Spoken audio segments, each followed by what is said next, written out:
Yo, what's up mga kabaro?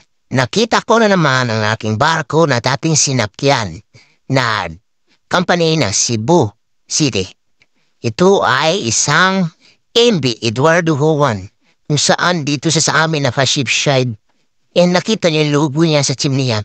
Yun yung pangalan ng kailang company na Jones Carrier and Corporation. Dito din ako nagumpisa na maging wheeler ng 4 na taon mula 2014 hanggang 2019.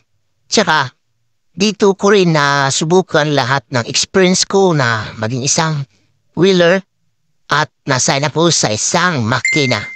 At dito ko rin nakakasama yung aking mga captain, yung milis na subok, ang aking mga kasamahan na chiefmate, lahat at chief engineer.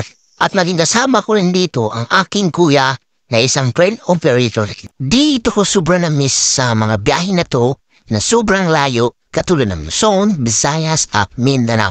At dami kong mga memorable moments ng barkang to. At meron nang nagmamay-aring tibang batong to na nanggaling sa Zamboanga City. At ito ngayon ay nakapangalan sa In-Betweens 2. At sa ngayon, mga crew nila ay galing din sa Zamboanga City. At nagpasalamat tayo sa kapin dyan na dito sila na-shipshed sa amin upang makita ko ulit itong barkong ito na dati na MV Eduardo Juan. Makita niyo andito kami sa Lidmoren, Baliwasan, Zamboanga City. At dito sila ngayon upang ma-rewaterin sila ng fresh water upang magamit nila sa pagligo at pagsasaing. At sobrang thankful ako kasi nakita ko na ulit itong barkong aking nasakyan dati. Yan ang pangalan na MV Eduardo Juan.